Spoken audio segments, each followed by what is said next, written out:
Hi guys, so welcome back. We previously discussed the acid and base equilibrium in the last video. So in this lecture video, we will explore solubility equilibrium, which is a more complex topic that allows us to determine the extent of which a slightly soluble ionic solid will dissolve and the conditions under which precipitation will occur. Okay, so the expected learning outcomes for these lectures are the following. At the end of this lecture topic, you should be able to discuss what is solubility equilibria. You should be able to calculate the KSP values and molar solubility. You should also be able to discuss the common ion effect in terms of solubility equilibrium. We also have to discuss the criteria for the reaction completeness of a precipitation. And lastly, you should be able to apply the KSP values to see what will precipitate first and what concentrations will be left in the solution. Let us consider a sparingly soluble ionic compound, which is sometimes called a slightly soluble solid, or in other words, a precipitate, which is symbolized by Mx. Now, some of the slightly soluble solid Mx dissolves to form its corresponding ions, which is the cation symbolized by the M positive and the anion, which is symbolized by the X negative. In this equation, the pure solid is in equilibrium with its ions in the solution.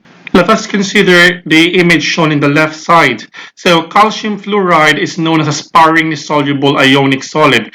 Now, if you look closely at the image, like calcium fluoride solid is in equilibrium with its calcium ions and fluoride ions in its solution. Now, this equilibrium, like other equilibria, is dynamic. Some of the solid calcium fluoride continues to dissolve, but at the same time, calcium ions and fluoride ions in the solution combine to produce an equal amount of the solid. At equilibrium, the opposing processes have equal rates. Alright, so the equilibrium constant for the equilibrium between a slightly soluble ionic solid and a solution of its ion is called the solubility product constant, or KSP of the solid. Okay, so for a general slightly soluble precipitate, at equilibrium, we can write this reaction, and the KSP can be written as the product of its ions in the solution. When looking at the dissolution reactions such as this, the solid is listed as a reactant, whereas the ions are listed as products.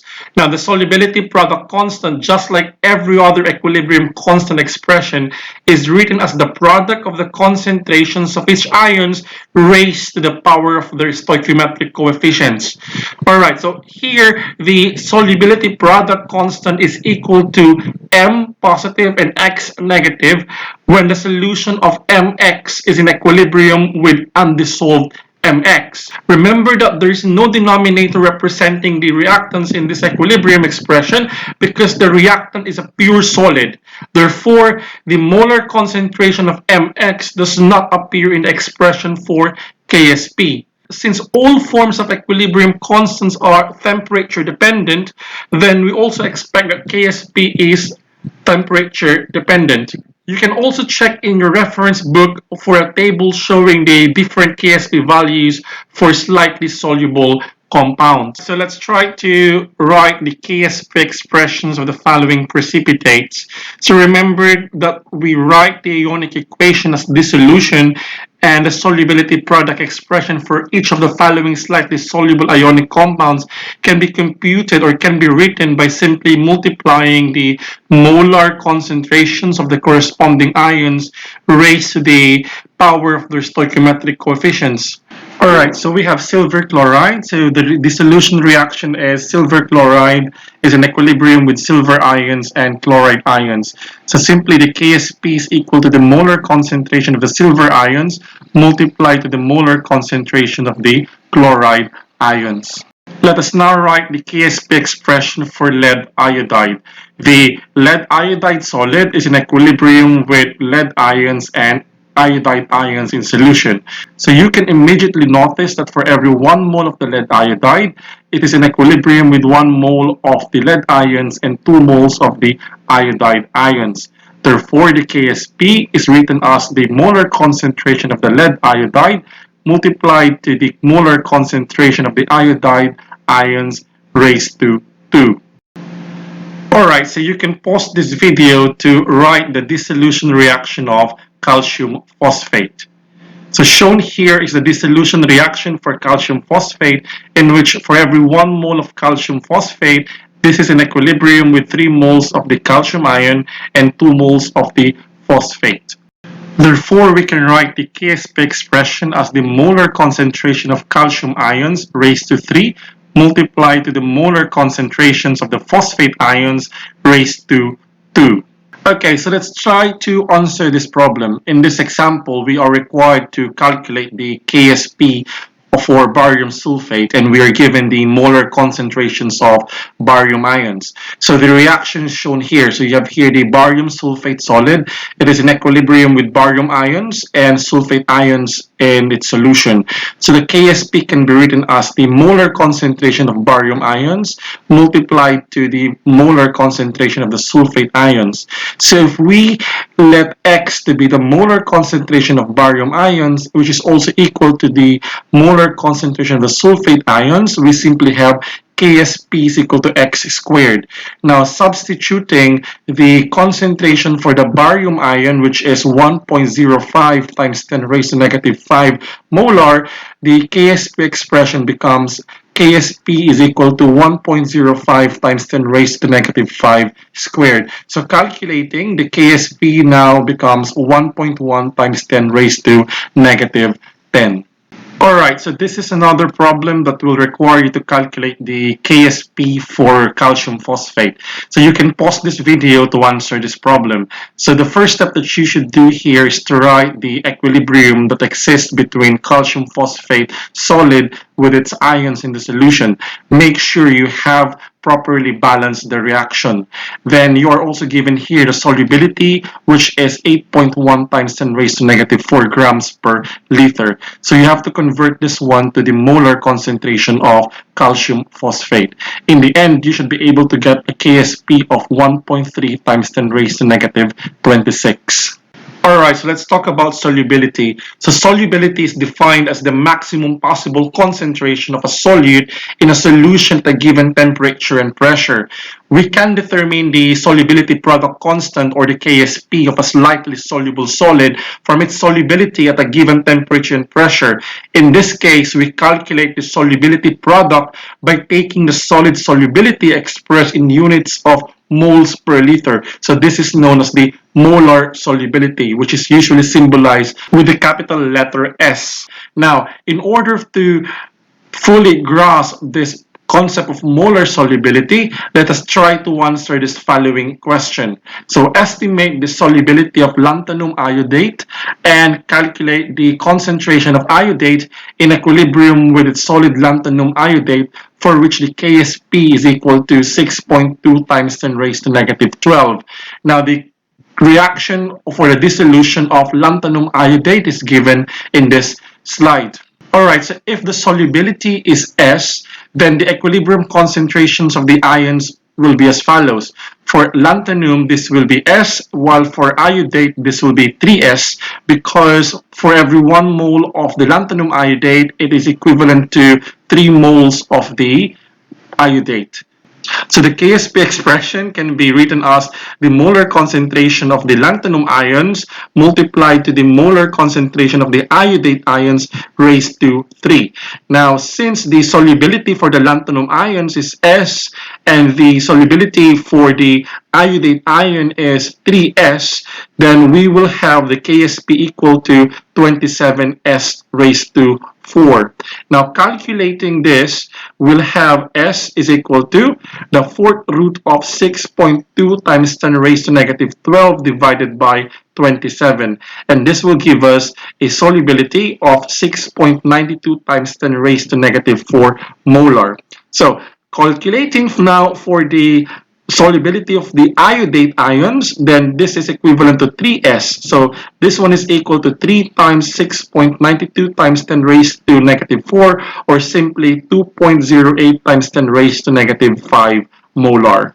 Okay, so we have to remember that the solubility product constant, or the KSP, indicates how soluble the ionic compound is in water at certain temperature. Now, the higher the KSP, the more soluble the compound is.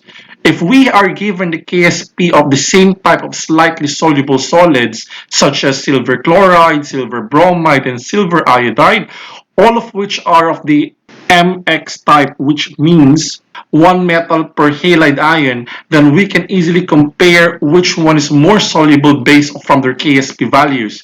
Since silver chloride has the highest KSP among the two other compounds, we can therefore say that silver chloride is more soluble than silver bromide and silver iodide.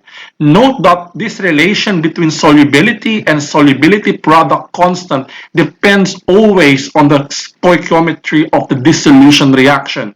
For this reason, it is meaningless to compare the solubilities of two salts having different formulas. Example, if we have an MX2 or an M2X type of precipitate. Okay, so always remember that we cannot directly use the KSP values if we are comparing compounds that are not of the same type. In this case, the molar solubilities, or S, can be related in the same way as their KSP values. Let us take a look at this example. So we have silver chloride and silver chromate. Silver chloride is an MX type, while silver chromate is M2X. So we are asked to decide which ionic solid has greater molar solubility.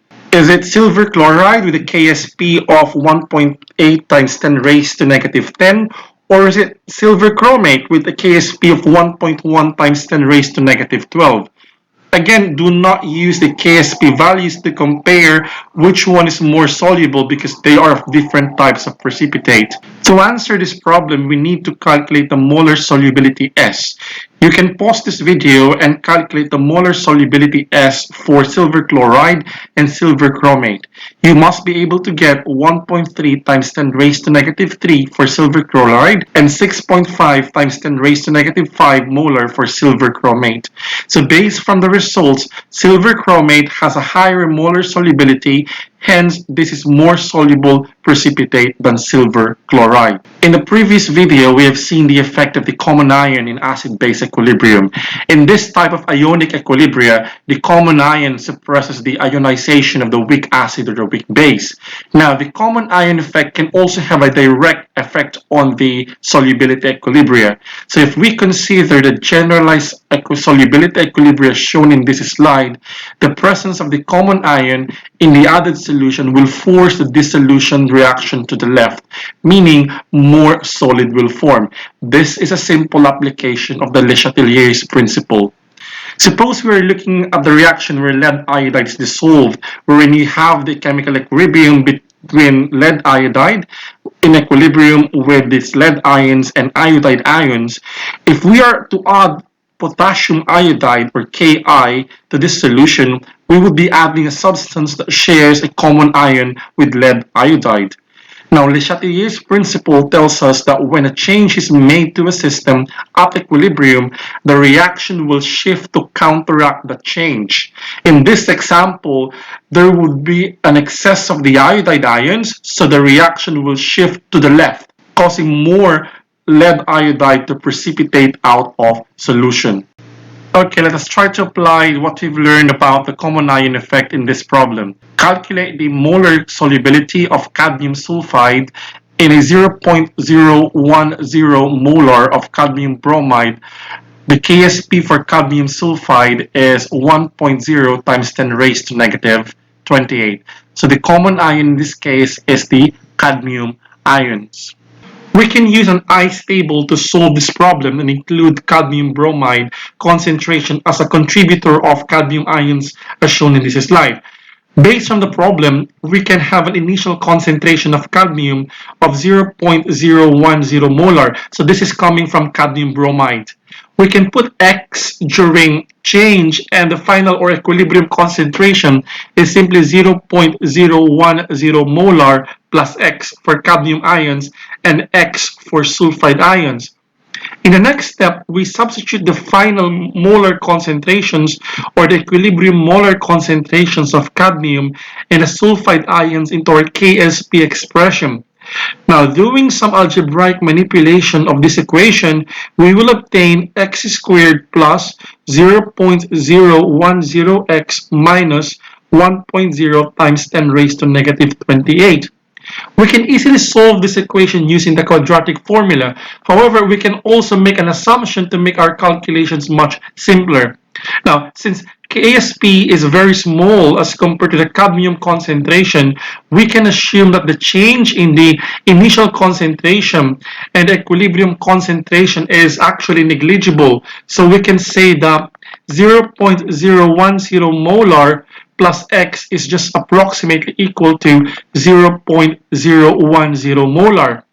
Continuing in step 3, we would now have 0.010 molar multiplied to x is equal to 1.0 times 10 raised to negative 28. Now, solving for x, this will give us a value of 1.0 times 10 raised to negative 26 molar. Therefore, the molar solubility of cadmium sulfide in a solution of cadmium bromide is 1.0 times 10 raised to negative 26 molar. The next topic that we will look up is to determine whether precipitation will occur. So consider the dissolution equation of calcium fluoride as shown in this slide. Now, if we are going to add two different solutions, one containing calcium ions and the other containing fluoride ions, is there a way for us to predict, okay, if solid calcium fluoride will form if we mix these two different solutions? Now, we can answer this question using the concept of the ion product, which is symbolized as Q, which we have previously discussed in lecture 4a. Now, the ion product, or sometimes it is called the reaction quotient, is the product of the concentration of the ions in solution raised to the same powers as in the solubility product expression. Recall that for KSP, the chemical species or the ions in the solution are the equilibrium concentrations, but the ion product Q describes the concentrations of the chemical species that are not necessarily in equilibrium concentrations. Now, just like what we've done previously in lecture 4a, we can compare the value of the ion product Q with the equilibrium constant. That is, we can compare the numerical values of the ion product Q with the KSP to predict whether precipitation will occur or not. Like any other equilibrium problems, we can use the ion product or the reaction quotient Q, okay, to tell us on which direction the system must go to reach equilibrium. Before we move to the next slide, remember that when we mix two different solutions, the concentrations of the ions changes and the system is most likely not at equilibrium. Okay, so if the ion product Q is greater than KSP, the solution is said to be supersaturated. So the system is not at equilibrium. Now the concentration of the ions is greater than it would be at equilibrium, so that the reaction wants to shift from the ions towards the solid. So we expect here that precipitation will occur. If QSP or the ion product is equal to the KSP, then the solution is said to be saturated and the system is already at equilibrium, so we expect no precipitation to occur. Lastly, if QSP is greater than the KSP, then the solution is unsaturated. The concentrations of the ions is less than that it would be at equilibrium. So the reaction wants now to shift from the solid towards the ions. Therefore, we do not expect any precipitation to occur. Let us look at this problem to apply what we've just learned about predicting if a precipitation will occur using the ion product. The first step in the preparation of magnesium metal is the precipitation of magnesium hydroxide from seawater by addition of lime, which is calcium hydroxide, a readily available inexpensive source of hydroxide ion. So we're given the dissolution reaction of magnesium hydroxide in this slide in a KSP value of 2.1 times 10 raised to negative 13. Now the concentration of magnesium in seawater is 0.0537 molar. Will a magnesium hydroxide precipitate when enough calcium hydroxide is added to give a hydroxide ion concentration of 0.0010 molar? We know from the problem that magnesium hydroxide solid is in equilibrium with magnesium ions and 2 moles of the hydroxide ions.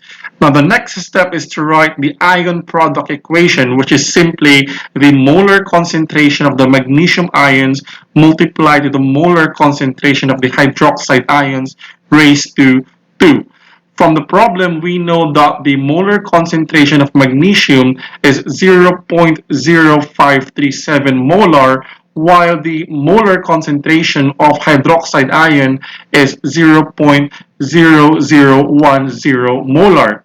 Now, if we calculate the reaction quotient or the ion product under these conditions, we have 0.0537 multiplied to 0.0010 raised to 2. The answer is 5.4 times 10 raised to negative 8 molar. We now compare the ion product Q with KSP. Because Q is greater than KSP, then we expect the reaction to shift to the left and form the magnesium hydroxide. In other words, magnesium hydroxide will form until the concentration of magnesium ions and hydroxide ions are reduced sufficiently to the value where Q is now equal to KSP. Let's try to see this example. This problem is about the precipitation of silver chloride upon mixing of two solutions. Does silver chloride precipitate when equal volumes of a 2.0 times 10 raised to negative 4 molar solution of silver nitrate and a 2.0 times 10 raised to negative 4 molar solution of sodium chloride are mixed?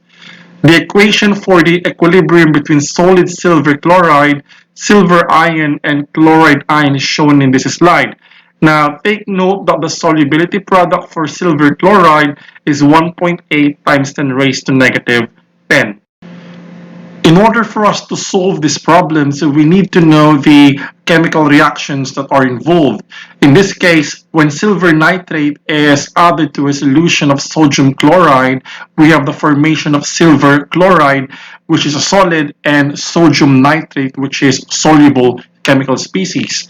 Now, the silver chloride is in equilibrium with silver ions and the chloride ions. Now, the next step is that we have to calculate the new concentrations of the silver ions and the chloride ions. We have to remember that silver chloride will precipitate if the reaction quotient, or Q, which is calculated from the concentrations in the mixture of silver nitrate and sodium chloride, is greater than KSP. Now, the volume doubles when we mix equal volumes of silver nitrate and sodium chloride. So each concentration is reduced to half of its initial volume. Consequently, upon mixing, the silver ions and the chloride ions are both equal to 1/2 of 2.0 times 10 raised to negative 4 molar, which is simply 1.0 times 10 raised to negative 4 molar.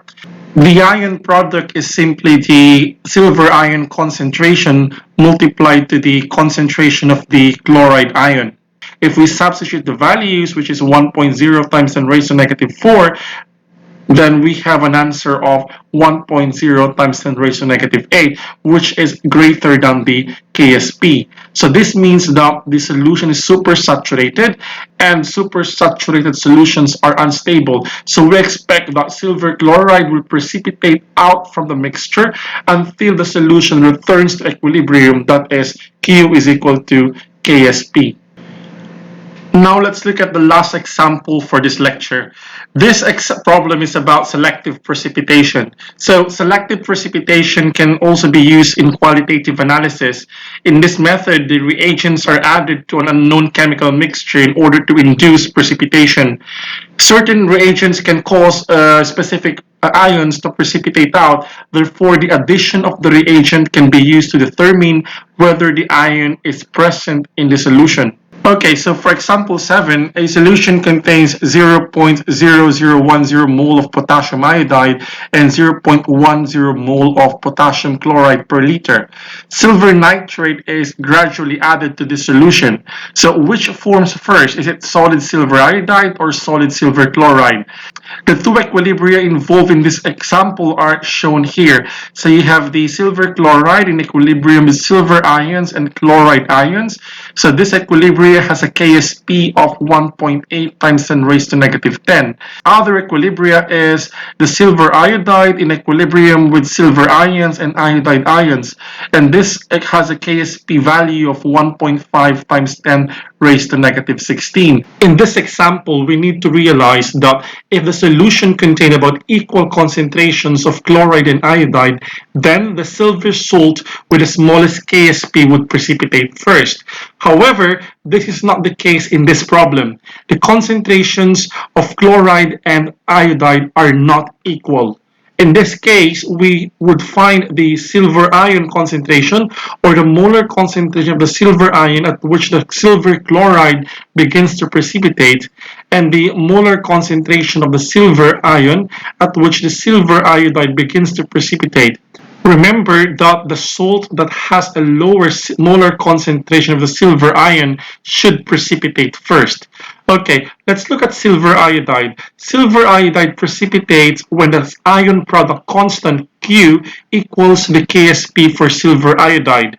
Now, the ion product is simply the molar concentration of the silver ion multiplied with the molar concentration of the iodide ion.